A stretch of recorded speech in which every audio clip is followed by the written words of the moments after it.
And we are live, everybody. Welcome to the Café Hangout. We are live. My laptop is dead, and I'm John Pollock, joined by Wai Ting. What else is new? I hate this thing. I hate it. So what are you doing now without a laptop? I've got an iPad in front of me. You've got an iPad in front of your laptop. Yeah. I'm hoping this thing shows some life. I am completely disconnected from my wireless here, which Wai is attached to, which my iPad is hooked up to, which my phone is attached to. But my laptop tells me that there's no connection, and it cannot connect to the internet at all. I am so over PCs. I'm ready to jump to the dark side. Something tells me even if you switch to a Mac, we might have these same issues. Just be honest with me, okay? You've known me as long as any of my friends have known me. Is this a laptop issue or is this a John Pollock issue? I am technologically challenged, as No. Wai Ting can attest to, okay? I can barely turn on a microphone without Wai telling me it's the wrong way or something. I had to call in the backups this morning, that being Wai Ting, to come to my house to help me provide the interview that you are going to hear today. I will say I think it's a bit of both, but I do feel like it's some of the stuff is like kind of complicated what we do. You know, setting up live streams and like trying to hook up these mixers. It's not like that straightforward. So I don't blame you. I could not do this on my own. Yeah, I don't blame you at all. Wai was about to, I know you cannot do this on your own. No, I didn't. What say I've that. done now, and this has turned out to be a big help, is that now when Wai explains things to me, I record it as a video. And that's way helpful. As long as I see it, I can do it. So but smart. words in my head are not going to, I am not going to remember it in the proper order. Like, part of me wonders why we haven't taken more advantage of like the technology that we have for certain tasks, like something like, you know, somebody showing you how to do something. Like here I am, like occasionally still taking down notes, like writing on a piece of paper. Just like these flip steps. on your phone. Flip on your phone. Or like sometimes I'm watching Raw and I'm like, why exactly do I need to write this down? I thought in my head, what if I just took a photo of like every important spot in the match so that I can refer to this photo of this spot? Anyway, I'm kind of getting to something else. Obviously, writing offers like, you know, I can write my own thoughts and all that stuff, but It's hard though. Like there's times I'm taking so many notes that, you know, you don't want to miss something either. note taking is certainly at a different level now, and I think kids. That's why I watch now on my screen. I have my document like half the screen, and then I'm watching, because if I'm looking up and down, I'm gonna miss stuff. Yeah, actually, This is are the we nerdiest talking about conversation of this? all time. Because like I find, to me, like how you position your writing device with the screen is really important. I like having it like having everything in one screen versus like Chromecasting like the wrestling on one screen and then the notes. Oh yeah, in my one Chromecast another. doesn't work down here either, by the way. Yeah. Anyway, phone calls. The lines are wide open, everybody. As you can see, we have a lot of place to. We will take all of your talk. calls. But I wanted to get into a font discussion as well. Do you ever have those days where you're going to write and you just can't settle on the proper font that feels right, or is that my OCD? well, what type of writing are you talking about? Because Like when I'm doing my updates, like I will start. you and I'm can't choose your font. Like all the font's the same whenever it's on our website. no, but when I'm typing it in Word. Oh, just for your own use? Well, Like, I'm typing it. I'm not typing it in the back end of the site. I'm typing it in Yeah. Word first. so I've got to find a font that just feels right for the day. I never have that issue. Okay. Like, I got one font and I It stick drives. with it. Usually, I settle on a font and I'm good for like 3 months, and then I'll switch it up. Really? But of late, it's just like, I don't know, dude. I know it's totally OCD. Well, I think it's quite out of character for you in particular. You don't strike me as somebody who really cares that much about like how the writing looks as you're typing, especially if you're the only one who sees it. No, I am. Wow. I definitely am. How interesting. I'm settling right now. I'm just kind of going straight on Times New Roman. Sometimes I feel like bold, sometimes not bold. Why don't you go wild and just use something No, like I need Wingdings. normal. Like George is like the weirdest I get probably. Georgia? George is a nice font. That's not that weird at all. No? That's very normal. How about Impact? Like the font. No. You wouldn't do that? No. All right. Phone lines are open, everybody. What is your favorite font? That is going to be God. everyone's question today. If you call in 732-800-4423 or Skype in searching for Post Wrestling. A couple news stories that I hear are being out there, including at postwrestling.com. We have some interesting changes to the WWE's writing staff that we can go over. Ric Flair apparently filing an issue over the trademark of the man in regards to WWE's usage of it for Becky Lynch. And he has actually spoken to TMZ explaining his decision for this. And according to Ric Flair, his daughter is not too happy about this. Yeah, in true Ric Flair fashion, I mean, having all of this take place in the public forum concerns me, honestly. Like, this does not seem like rational behavior, even from somebody who feels like they have a rational case. Wait a minute. If you tuned in to NXT, which is about to go live, and every week Hunter got on in the middle of the ring, and his opening words were, "And we are live." Okay, that's your trademark. No, it's not. You should trademark. It's actually. I feel like it's actually Bruce Buffer's trademark, but I guess I'm not about to sue anybody over any type of. Listen, Ric Flair. We have seen the history of this man with finances and whatnot. Like, his explanation is that, listen, I'm happy for them to use it, but I trademarked this for a reason. What's the use of a trademark if I cannot benefit from it? So I do want to be paid if you're going to use my trademark. Their argument apparently is that it is not close enough to be the man. I mean, it's also the fact that the trademark hasn't gone through yet, has it? Like, it hasn't been approved yet, from my understanding. Yeah, Flair is, it sounds like, from this limited TMZ clip that's out there, that's like 3 minutes, that, he has used this phrase since 1981. So there's the establishment of using this in the market, but now he has decided to file it. So he's never called himself the man, though. He's used it as part of a catchphrase. Well, that's what the WWE side is arguing, that it's not even close. I would say that it is close, but it's also one that they could fight. In either case, how do you think this affects his relationship? His daughter works there. His daughter is one of the people that is like best friends with. It's not like this guy is suing them for. I don't think it's a big deal. I don't think it's really going to be anything more than maybe he gets some out of this, and all will be moved on from. Because I don't see WWE stopping. Like, this man nickname for Becky Lynch has caught on, and I think they want to be able to use it, and they don't want to have. I don't think they want the negative publicity that they're feuding with Ric Flair in public. It eventually. I feel like Flair is the one that looks bad coming out of this personally, but I guess it depends on who you side with. Caller, do you have an opinion? Hello. Hello. Hi. Hey, this is Sean from Idaho. Hi, Sean. Hi, Sean. Hey. I wanted to know how you guys feel. I'm 50. I've been watching wrestling since 1982. And I went to the Cow Palace show last year, and I kind of noticed it. Hiromu had his neck broken right in front of me. Mm-hmm. And then, and then they did the rail spot, and I saw JR get knocked down. And then I'm watching All Out this weekend with my son, who's 18. And he turned to me and goes, "Man, it is getting really violent." At what point do you think it's going to get to make them slow down? Because, I mean, some of the stunts they're doing these days is just way out of control, and it just makes the whole event not enjoyable anymore. What was the I enjoy a good story. What was the specific moment from All Out that led to that discussion with your son? Well, the Canadian Destroyer off the ladder was Right. pretty insane. Yeah. And then thumbtacks in the mouth, and then getting your mouth taped, and then super kicked in the mouth. And then the skateboard. I mean, I enjoy wrestling. I'm really looking forward to AEW and going back to the, it reminds me of NWA of 86, 87, that kind of storyline stuff, which is really enjoyable. But, man, some of the stuff they're doing now is just, it makes you cringe. And, I mean, you look at the shots from All Out and the reaction from the people, and even they look like they're cringing. I don't disagree with you. The bar has been set really, really high. The stuff with like the necks really bother me because I think you're really just gambling with your body at that point. And we see situations like what came out of this past weekend with Kenta, and situations like that I just don't feel should be happening at this point. And there's the argument that the bar has been raised so much that this is what the fans expect. But I would counter that with there is a way that you can go around things and the audience will be receptive if you're creative in your delivery and telling of a match story as well.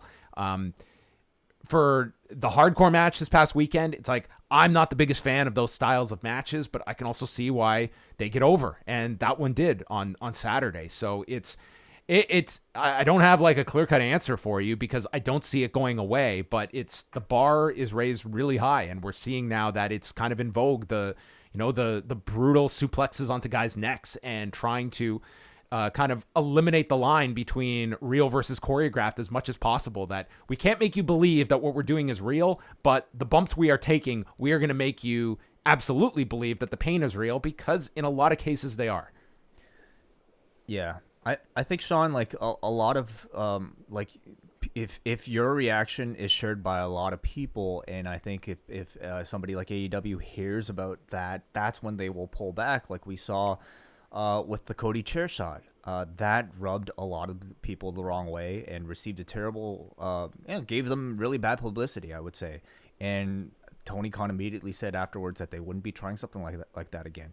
I mean, with something like a Canadian Destroyer off the ladder, that was, I would say, met with overwhelmingly positive reaction. So I feel like it depends on what bothers, I think, the public at large, and they will make changes accordingly. But certain things, evidently they feel are safe enough that, aren't jeopardizing people's long-term health. All right, very good. I have one last question for you guys. So I grew up in the 80s. I was a teenager through the entire 80s.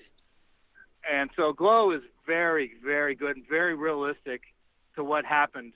And they've got some shows coming up that you haven't seen that are so dead on as far as homophobia and stuff. Right. But I got to know, the one guy you keep calling Carol Channing, that's not his name, right? Carol Channing was a performer in the 50s and 60s, and he's just imitating her. Oh, okay. I didn't realize Carol Channing was based off of a real person. Right. Yeah. Oh, wow. That's interesting. That shows how old I am. So. Okay. So. All right, but I love you. I love you guys, and. Podcasting, everybody. I'm trying to reconnect on Wi-Fi, so hopefully we're back, everybody. But streaming issues continue to plague us down here. It should be back. Should be back? All right. Let me just try one more time. We're up. I think we are back. So sorry, everybody, for that. We continue to be plagued with some connective problems here. But I think we're back. I think phone lines are open again. So if you have anything to comment about, please send us a message. Apologies, but Glow season 3. We just John and I have been reviewing every episode thus far, 2 episodes a week, doing that on our Double Shot, which is our Patreon podcast that we release on Tuesdays. It's been a great season so far. I've really enjoyed it. I've enjoyed it greatly. I think I really like the format of where we've been doing them. Episodes 5 and 6 are already up in the Double Shot on your Patreon feed, and next week we'll be going to 7 and 8. It's subject matter that John and I don't usually get to talk about on a typical wrestling show. And I think this season of Glow, like, it's almost like it has nothing to do with wrestling, and it's just more about, like, a piece about, like, characters with the framework of wrestling attached to it. But in some ways it has lots to do with wrestling. Absolutely. Yes. In other ways. But, like, opening up a space for discussion that we wouldn't be able to have elsewhere. We didn't even mention we got a guest on later today. Later on the show, we are going to be joined by Pat McAfee. WWE broadcaster and host of the Pat McAfee Show, which is launching on DAZN this coming Monday. He's going to be doing a 2-hour daily show, so I had the chance to speak with him. We're going to hear that interview later on. Really interesting discussion with this guy. If you're familiar with his story, retiring from the NFL at a very young age, 2.5 years ago, and the media personality that he has become. I know he has his fans and detractors, but I really enjoyed speaking with him today, so that's going to be coming up later on in the show. Hey, let's go to Bruce Lord, who's on the line. Bruce, what's up? Hey, guys. For whatever it's worth, I'm a Times New Roman fan. I know that makes me kind of a basic academic stickler, but there it is. Yeah. I just kind of wanted to throw a little love the way of the LA Young Lions, who I think have been really impressive in the spots that NJPW has been giving them lately. I'm really excited about this, the Young Lions Cup that's happening. over the next little while over the Road to Destruction shows. I was able to see the Seattle Super J Cup show. I was lucky enough to go to that a couple of weeks ago, and I thought that they all really, really impressed, both in singles and tag pairings there. I just think it's a really clever way of sort of diversifying and leveraging the whole Young Lions system by able to kind of have these Japan versus US sorts of matches. And I was just kind of curious as to sort of what your initial very early evaluations or rankings, or what, who would you buy high on or buy low on, or whatever it might be, with the current bunch of LA Young Lions that they've got there. Oh, specifically to the LA dojo, I'm super high on Carl Fredericks. I think that guy's fantastic. He would be kind of my standout of the LA dojo at the moment, but I mean, Clark Connors is not far behind either. Alex Coughlin is probably the one I've watched the least of the three, just because Fredericks and Connors have been featured so prominently of late. But I'm planning to dive into those Young Lion Cup matches this weekend and just kind of catch up on all of them. Mm-hmm. I think this Young Lion Cup, it's super intriguing to me on this tour at the moment. Bruce, like while watching them, do you notice much difference between their styles and perhaps the Japanese Young Lions? To a degree, like I think there is a bit.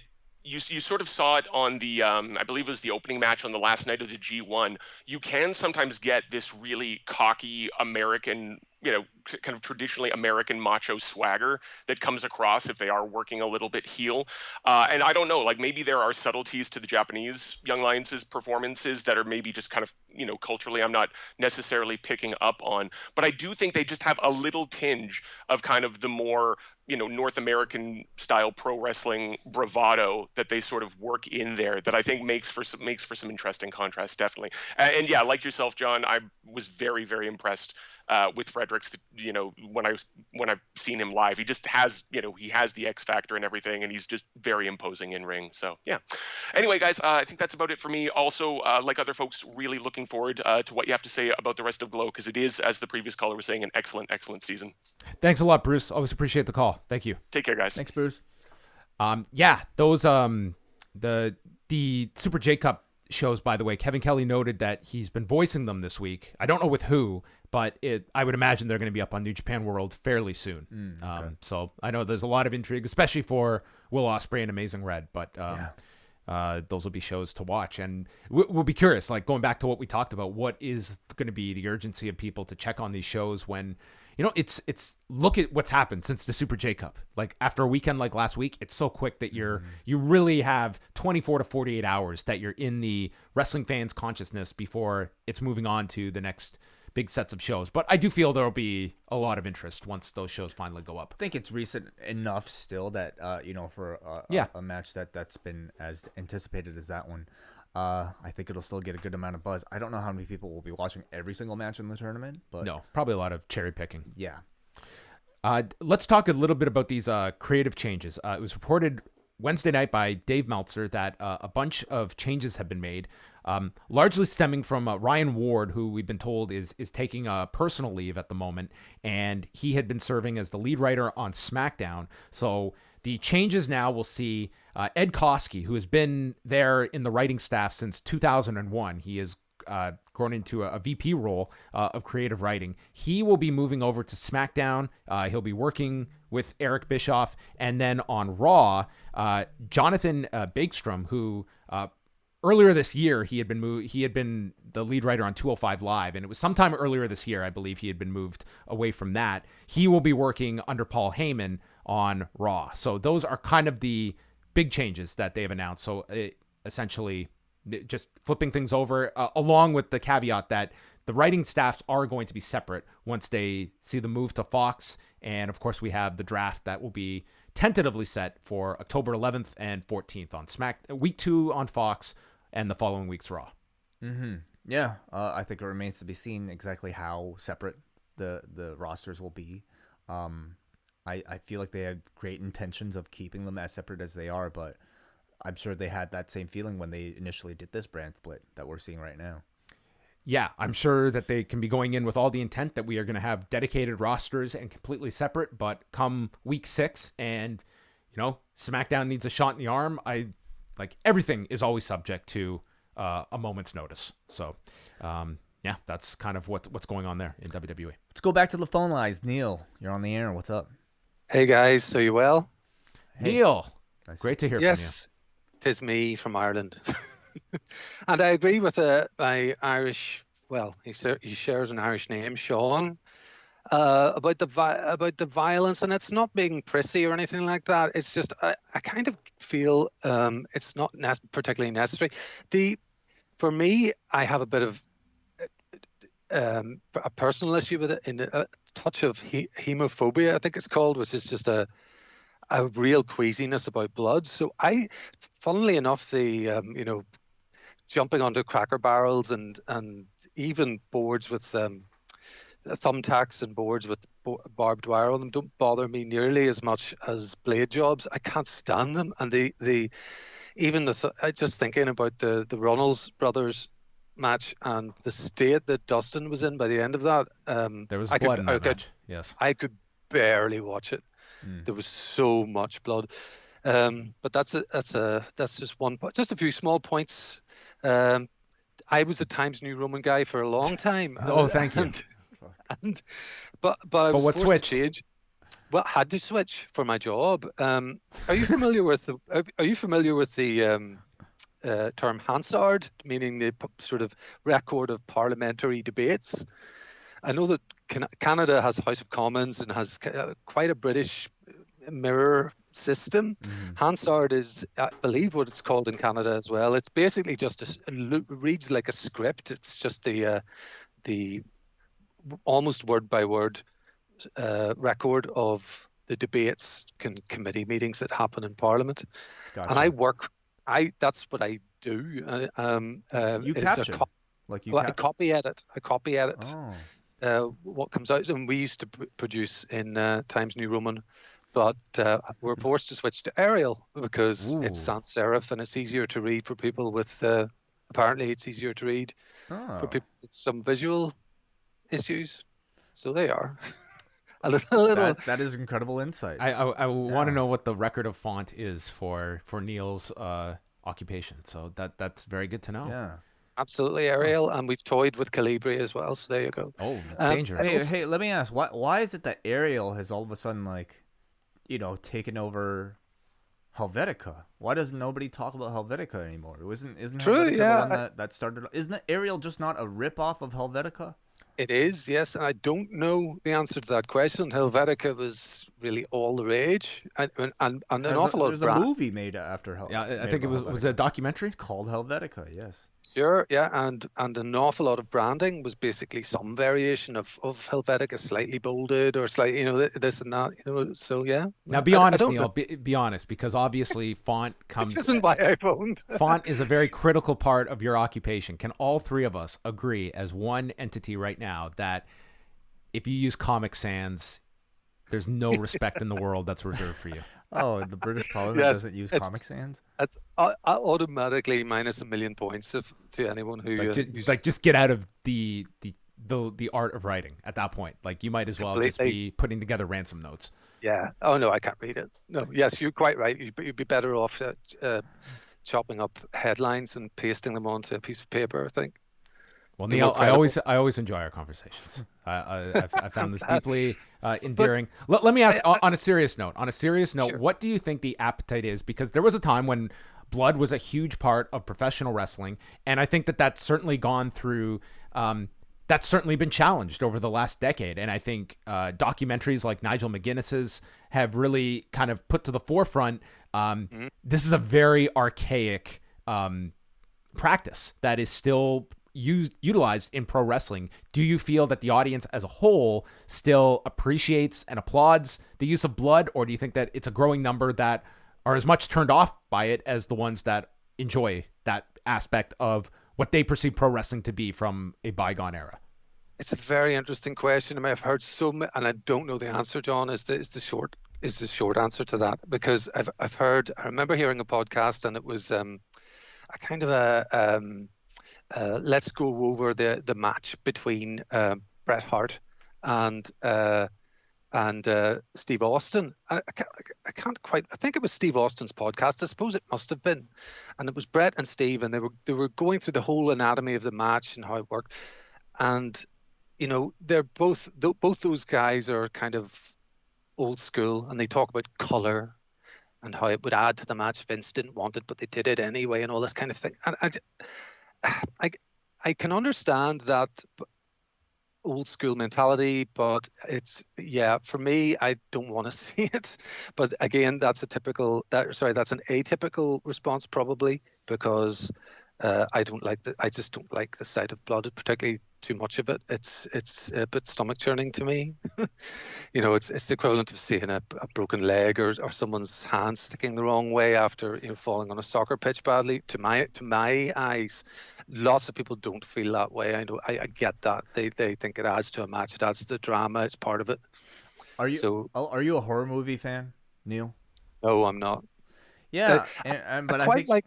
Yes. Sorry, I don't mind the intense thriller, let's call it, but any blood and guts type thing, Hostel, right, or those sorts of movies with axe killers and stuff. No thanks. What we've seen from AEW, like I think their mandate, at least at the moment, is to provide something for everybody, and clearly there are a lot of people who enjoy this type of I would classify almost like the horror movie genre of professional wrestling, which I think will be different from the television product. Yes. I don't think you will see this stuff on TV, but it makes the pay-per-view something special. Yeah, like listen, I won't lie, like at times when used properly, it adds drama, but I think at the same time, like there is a certain aspect of it that really turns me off, and I look at, have we not gotten past this? Like this is a practice from years back, generations before, that is a holdover, and it's very much romanticized to use blood, and there's no doubt that it can add to a match, but at the same time, I think it also comes with a degree of scrutiny now to be using it in 2019 when you have the awareness of how diseases can be passed, and just the look it gives your promotion as well. That is one that is trying to attract sponsors and new fans that maybe are not in tune with that. I agree, particularly when it's the perceived result of something like an elbow shot, and then the camera pans away for a while, and then when the camera pans back, suddenly the guy is spurting blood everywhere. I mean, it's so obvious that it's not hard way, as they say, and that I don't mind. If someone gets a little cut over their eye, who cares? I think that does enhance the match, but that's obviously an accidental thing. Thank you very much for the call, Neil. Appreciate it. Wait, do you mind? Do you mind if I just have 10 more seconds, which was the real reason I 10 seconds. What's up? Yeah, I just really wanted to thank John for really pushing the British Wrestling Experience special with Alan Coonahan, because I have not been listening to that podcast, and to listen to two Irish men run down that top. The top 50 British matches. Yeah, was fabulous, and I agree with John. It was just a chat I could have listened to forever. I'm not that into the BritRes scene, but I am into OTT because they come to Belfast now and again, and I noticed that Alan managed to shoehorn in Jordan Devlin versus Scotty Davis last November, which I went to see, so I was particularly gratified by that. So it's a really excellent. They're on to the next episode, I know, but I really encourage just. The chemistry between those two guys chatting about that was really interesting, even though I wasn't familiar with that many of the matches. It's just a really good show. Yeah, it's a fantastic show. If you want to go look at it in our archives under the British Wrestling Experience, Jamesy and Alan Farrell going through the top 50 matches in the history of the UK. And I was just happy for Alan that his deadline preceded this past weekend's events, because that would have thrown his list just into big time. It would have exploded. But thank you as always for the call, Neil. Great to hear from you. Thanks, guys. Thanks. All right. Well, anything else in the news that you need to get to, or shall we get to our guest? We can get to our guest. Is there anything we didn't touch upon? I feel like a lot we managed to cover either today or yesterday on the double shot as well. Yes, we did go over some of the latest news at the beginning of the double shot. So if you want to hear about that, there was a fair amount going on last night. But that's up on the double shot. Let's throw it on over now to Pat McAfee, who I got to chat with earlier today. He is going to be launching the Pat McAfee Show on DAZN. It's going to be a video version on DAZN, as well as syndicated on certain markets with Westwood One. A very busy man. He's doing ESPN work on Thursday nights, doing college football. He has his WWE duties, and we kind of went into a lot of that on the WWE front, as well as life after football for Pat McAfee. All right, well, joining us here today on Post Wrestling, a man of many hats. He is a football analyst, a WWE broadcaster, and beginning this Monday, he will be hosting the Pat McAfee Show that you can now watch daily from 10 a.m. till noon on DAZN, as well as on select markets on Westwood One. The man himself, Pat McAfee, is here on the show. Pat, how are you doing today? I'm excellent. How are you? Thank you so much for having me on. Love Canada. Can't wait to chat with you about a little wrestling and a little bit of life. John, you're the man. How are you doing? Oh, well, thank you so much, Pat. I appreciate that. I want to just go back, and when you were making your retirement from football, was this kind of the dream? Was this kind of the picture you had painted for yourself of kind of diving headfirst into the broadcasting space and where you find yourself today? Yeah, it was kind of the dream, the hope, the vision. I mean, who knew if it was actually going to be able to happen? But when I retired, there was a lot of factors that went into it. But also one of them was I was enjoying what I was doing off the field a lot more than what I was doing on the field. And off the field, I was running up my foundation with my old man, doing a lot of philanthropy stuff. I was doing stand-up comedy. I was doing the Bob and Tom radio show. I was doing a lot on social media. And I was finding real fulfillment and business success off the field with it all. So for me, when I retired, there was a couple of surgeries. The GM didn't like me, and I was enjoying what was going on off the field. It kind of was just a recipe for my decision to kind of move on from the game. And the dream and thought was always that we'd be able to hopefully do a lot in the media world. And we got a chance to start off with Barstool Sports and kind of run my own operation in Indianapolis and kind of learn how to finagle and make things that are profitable on the internet. And then once I left there and kind of started my own path here with my friends and it's been a really cool experience, and we're being afforded a lot of opportunities. People are putting a lot of faith in us, and now it's our duty to show up and speak some stupidity into a microphone, and that's literally what it is. But yeah, I thought this was going to potentially happen, and it's all kind of coming to fruition, and now we got to take advantage of it, and hopefully we'll do that. When you retired, the date was February the 2nd of 2017, and I'm curious, 3 days later, I assume you watched the Super Bowl. What was that experience like, fresh off making that announcement? Were you at peace with the decision? What was that viewing experience like, so fresh after making a big career-altering decision? Yeah, I don't think the Super Bowl, that couple of days after, was anything notable when it came from like a personal, emotional standpoint. That whole week was just a celebration, an exciting one. Not only myself, but 3 of my other friends retired and quit their jobs to join my venture on the internet as well. So that first week of retirement was one where we're all excited. We all had a lot of great mojo and emotion going into it. And then once the week of excitement settles in and wears out, now it's time to actually put in the work. And we didn't have a studio yet. People expected us to launch a podcast that next week. We didn't have a studio, so we started recording in my basement, and then we started recording in the Bob and Tom studio, just trying to keep up and try to learn the business of the internet as fast as we possibly could. So there was really no time for me to settle in and regret a decision. And to be honest, as I've moved forward here a few years now, I haven't really. I've enjoyed my decision. And there was an opportunity for me to go back and kick field goals.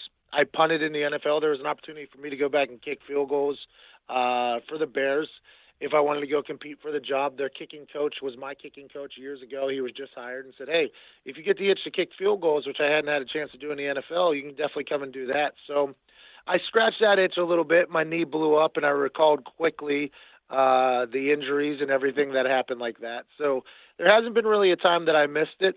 The opportunity with the Bears that arose was one that I was excited about and could potentially become the first person to ever successfully kick and punt in the NFL. But it wasn't because I missed the game and the NFL daily routine. I very much enjoy what I'm doing right now, and I've loved being a fan just as much as I did when I was a kid. and it's been a pretty cool experience for me with no regrets. What's the position like for you where you are in a lot of these positions, you are the host and you're driving the bus? A lot of the times we see a lot of ex-athletes that they'll move into analyst roles, and that comes with its own degree of difficulty. But how has that transition been for you, and how has it grown into the role where you can serve many, many different roles within the broadcast space? Yeah, I appreciate that, by the way. It means a lot. My first time doing stand-up, I did a 94-minute set. It's one of those things where I've always been a talker. I literally have been. Ever since I can recall, I've always been the chatty one of the group. I enjoy generating conversation. I enjoy setting my friends and people that are with me up to make incredible comments, whether it's hilarious or intriguing. I just enjoy that role of being a setup guy. Wow, I think I can prod some things out of people that not a lot of other people can, strictly because of my experiences. So I'm not sure why many other ex-athletes aren't in the host roles. They're all in the analyst space, probably because they're experts and all that stuff. I just so happen to be born with a chatty mouth and observational brain, and I just try to pick up some things that I think are interesting, try to lead people into that, and hopefully set the people up who are on air with me to deliver some greatness. And I don't know why I'm a good facilitator. I feel like I do it well, and it's just one of those things where me having a big mouth, which got me in a lot of trouble, I mean a lot of trouble. We're talking about a lot of trouble when I was a kid, is all coming back to pay off just a bit. And hopefully I'll be able to blaze a trail here for more athletes that are like me, or if I'm the only one that can do it, I'm cool with that too. It's just, I think you can get in where you fit in, and that's kind of where I'm at right now. You know, from the fan base side of things that are following sports and their favorite players, it's very much star-driven. When you're someone that says that you have that big mouth, is that encouraged in a team setting, or did you feel you did kind of have to dial it back when you were in that stage of your career that you don't have now, that you can be much more just free with your thoughts and let everyone know what's on your mind? Well, I mean, I'm not really like a hot take machine. I like everybody to have a good time. So you got to pick and choose. I very much understood that in the NFL, it was a place of work. But also I was a punter. So you got to remember that. I mean, being the punter in an NFL locker room, you're pretty low in the totem pole when it comes to athleticism and importance to the team. So you got to have a little self-awareness as well. I did have to dial it back, I'd assume, because you're focusing on trying to be the best ball kicker of all time. So my brain couldn't focus on just generating content and ideas. So I did feel as if I didn't have the opportunity and the freedom to create as much as I had wanted to because of my brain being tasked with kicking balls and focusing on that literally year-round, even in the off-season. If you want to be great in the NFL, you have to really focus on it. So I was excited for the freedom away from that focus and being able to focus on things that make me happy and bring fulfillment to myself and hopefully others. And honestly, that is really the biggest difference between being in the NFL and now. It's just I have the ability to fully focus with my friends on creating content and having a good time and hopefully making somebody else's life just a little bit better. And that's basically the biggest difference when it comes from now in the NFL. I was doing a lot when I was in the NFL. I was tweeting a lot. I did an entire stand-up tour when I was in the NFL. I had a merch company where I sponsored an Indy 500 race car. I was doing a lot when I was in the NFL, but I never try to be a distraction.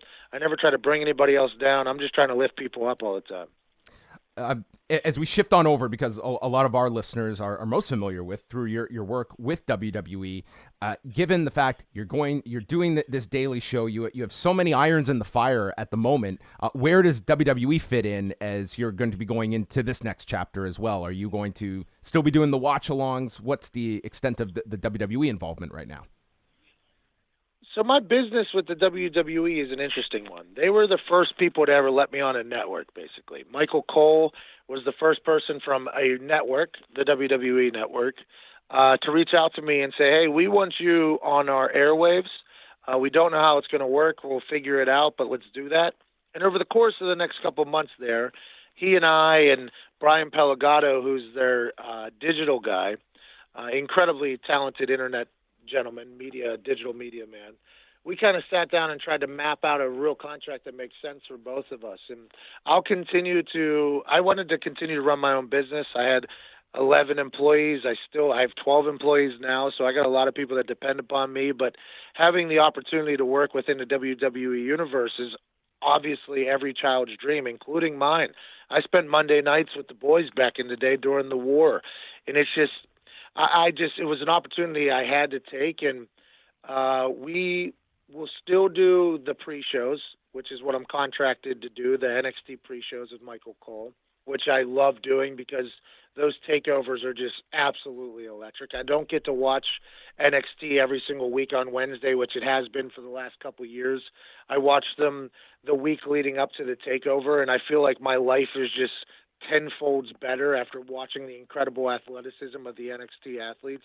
And then takeovers always deliver. So the pre-shows will still be something that I'll do. I'm excited for their launch on USA Network. I think they're going to crush it on there. I don't know how they're going to continue to top themselves, but they do somehow. And then the watch-alongs will still be something I do if it fits into the schedule. It'll be definitely in the off-season. I believe the Clash of Champions, we're going to try our best to make it happen. We're still trying to figure that out right now. The watch-along will definitely still happen with or without me, but I very much plan on continuing to work with the WWE. But the schedule right now is insane for me, and I think they very much understand that, and it's been a very cool partnership between us. You shared after WrestleMania this past weekend the whole issue that went down with the shorts, and not to talk specifically about that, but I was more so curious what your relationship was like with Vince McMahon after that, and having a face-to-face discussion with him, presenting your point of view. Did you come out of that with a closer tie to Vince McMahon that is obviously very integral for the role you're in? What's the relationship like with Vince McMahon? So Vince and I didn't chat about the shorts. Brian Pellegato, Michael Cole, and Vince McMahon chatted about the the tuxedo shorts. Right. And Vince McMahon, to quote, said, "I'm hip. I know what those are. Yes, he can wear them." And that was after Michael Cole, who I have a great relationship with, by the way. And when I told the story on my show about Michael Cole yelling at me, I was telling the story as if a friend was yelling at another friend. And obviously it got a bit contentious because he thought I was going to shoot myself in the foot with Vince McMahon before I even got an opportunity to do anything real with the WWE. I think that in his heart, that was his biggest thing. But also, his ass is on the line, too, if I look like an idiot on TV, because he's the one that brought me in WWE. So it was probably a little bit of both. But I did not talk to Vince McMahon. I shook his hand after that and thanked him for allowing me on the air, and then just kept it moving. He and I have had 2 encounters. We shook each other's hand twice, and it's been a combined about 7 seconds in total interaction. But obviously, Vince McMahon, no matter what you think about him, the product now or anything like that, you can hate on the product now and still have a... By the way, I think it's turning for the great. I think it's about to get into a great era right now. I hope. I mean, I think all WWE fans do. I think that's the way WWE has gone for a long time, as it comes in cycles. And you watch just hoping that the next cycle is about to hit, and I think we're about to hit a great one here. But you got to respect what Vince McMahon has done. I mean, he's a global, multi-billion-dollar human who created this thing from himself. And now, granted, his dad helped him out, but the vision of man's dad, I think he's the most underrated genius in the history of entertainment. And if I ever do get a chance to chat with him, I'll be excited to see how that goes. I don't think it'll be a long one. I think it'll be a quick one, mostly because everybody knows he loves a good suit, and I normally dress like a jackass, and I'd assume that he would judge me immediately. But I have nothing but respect for the man, and hopefully our first conversation will be a good one. When you guys are doing the watch-along, tell us just a bit about what kind of the production that goes into that, and do you feel like you guys are kind of left to your own to produce this? I mean, as opposed to, the level of kind of oversight that if this were happening during the pay-per-view broadcast. Just tell us a little bit about that and putting together, a 6-hour broadcast that you're kind of driving the ship throughout.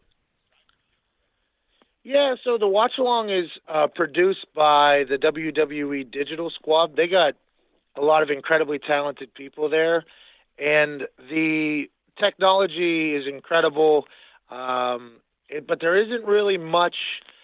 It's just kind of, with a lot of things on the internet, you just kind of got to let it go and see what happens. And I think that is very much what the watch along is. We'll have a heads up on a potential couple guests that'll be stopping by. Hey, this person said that they'll stop by during this. This person will stop by during this. But nothing is really planned. It's kind of all just, hey, you watch the show. We'll bring some people in.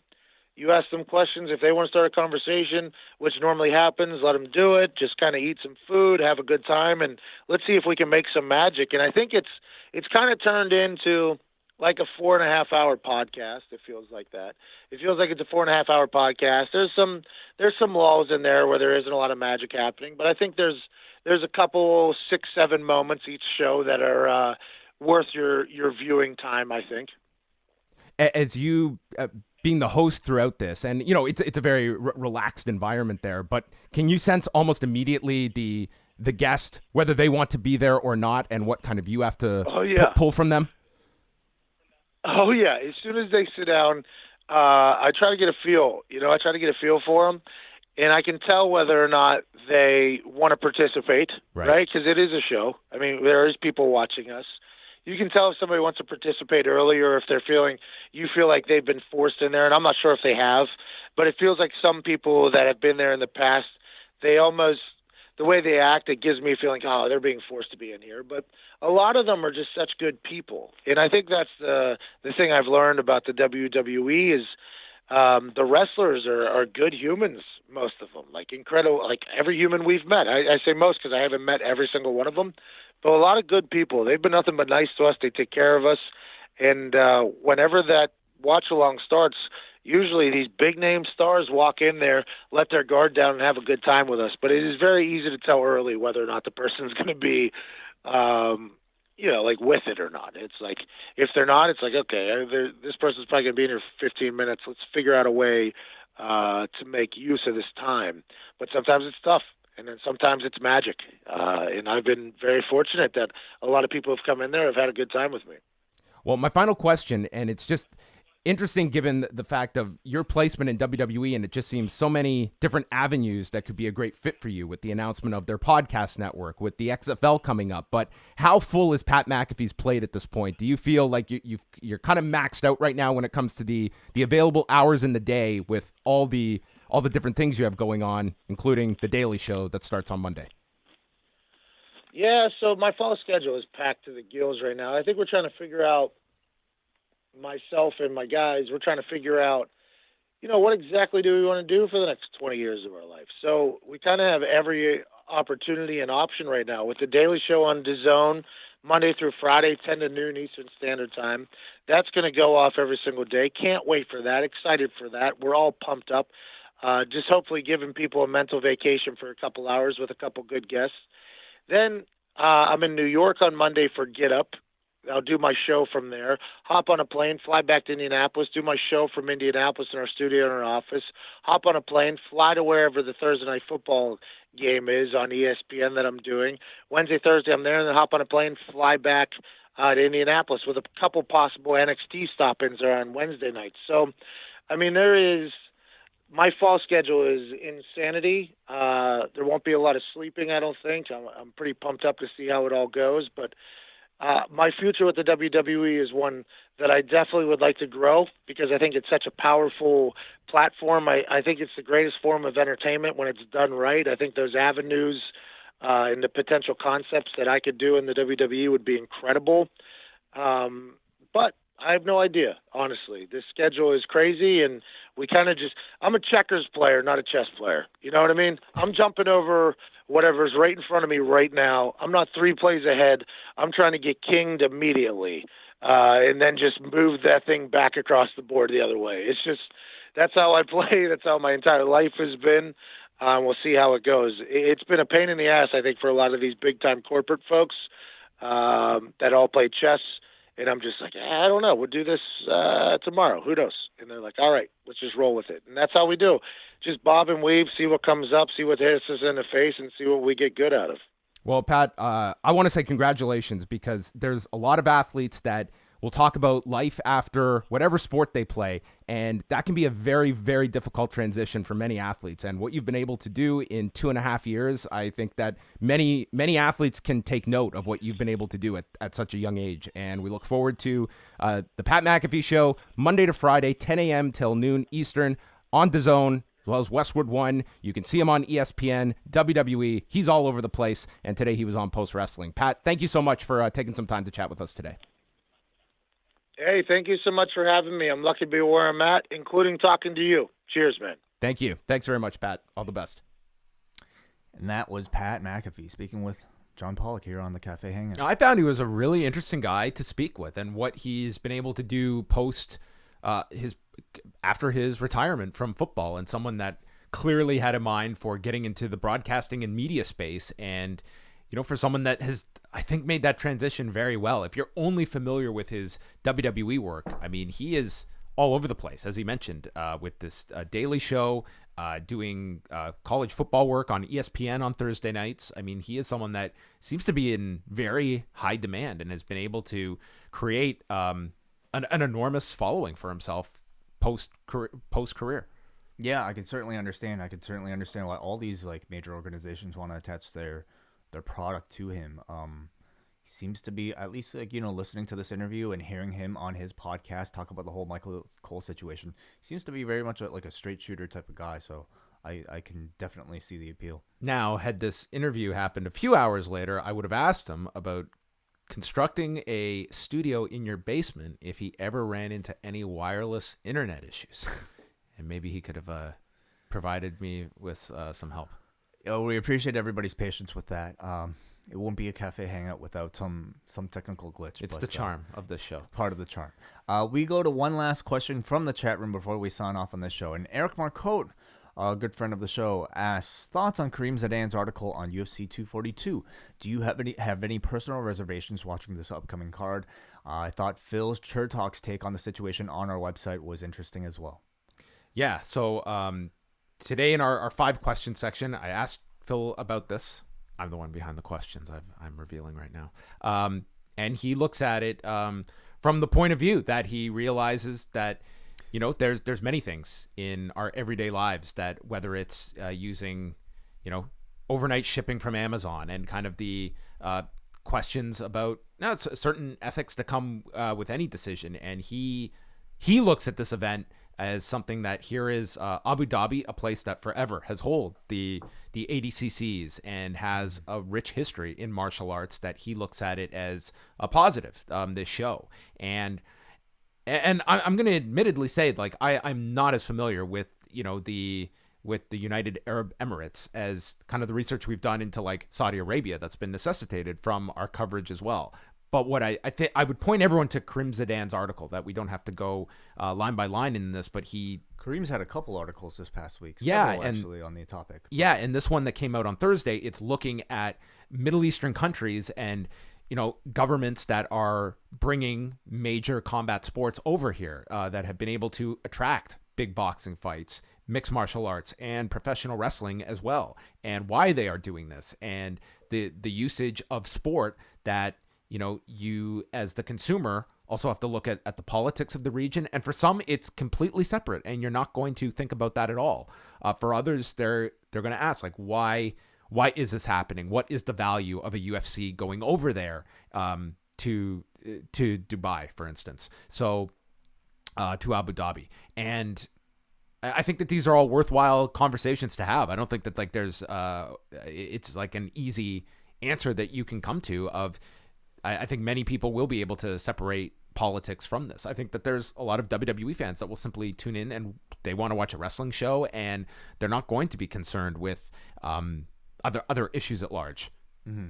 But I think it is important to talk about when you have these kinds of issues that arise. So, I mean, I'm going to be watching this card. I'm going to be watching it later on Saturday. I'm not going to be watching it live. But, yeah, to me, it's just like opening yourself up to more knowledge, to me, is never a bad thing. Not at all. I think that it's important to look at this and get the full scope of everything and just get a further understanding. And I'd certainly point people in the direction of Kareem Zidane, who, like, this is what his coverage has been detailed so well. So that's at bloodyelbow.com today. I'll put all those links up on our show descriptions for people who are listening to this after the fact. But that's 5 questions with Phil Chertok, which is on postwrestling.com, as well 2 articles from Karun Zidane, both in the Guardian Sport and also from Bloody Elbow. Right. And that's going to wrap things up. We covered it on Wednesday, but the AEW Championship, it was recovered. It is back in the possession of Chris Jericho. And I have heard that have you seen the design of the new bubbly shirt? I have, yes. Apparently, this thing is selling at an incredible rate at Pro Wrestling Tees. I'm honestly amazed at how much that little comment on the post show that was streamed on YouTube from Chris Jericho as he's popping champagne, how much that has taken off as a meme. These are things that I really don't think you could predict, but they've certainly taken full advantage of it. And someone sent me an Aqua one this week, a Barbie girl, but instead of "Come on, bubbly, let's go party." For 1 week, it'll be a tremendously popular shirt. And let's see what else they have in store, AEW, as far as meme culture goes. I'm sure it's something they're aiming towards capitalizing on going forward. All right, well, that's going to bring an end to the Café Hangout. So thank you to all of our callers for joining us, to Pat McAfee as well, ahead of his show that's launching on Monday on DAZN, and Wai Ting, the man that keeps all of this together, who really did bring to us that Pat McAfee interview. Because without you, it would have been a disaster. No. Well, technically, it would have been thank you for doing a great mess. Yeah, but thank you for doing the great interview, and thank you to our guests for making the time. Well, thanks to all of you for joining us on the Café Hangout. Wai and I are back on Friday. If you're a member of the Post Wrestling Cafe, Ask Away drops on Friday. Great show coming your way on Friday. What about like an hour and a half? I'm answering all your questions. All over the place. Some really good questions this month. And then Saturday night, we'll have the UFC 242 post show with Phil joining me. And then Sunday night, WH Park will be with me as well to round out the weekend at postwrestling.com. So check out all of that, and we will speak with you on Friday. Bye.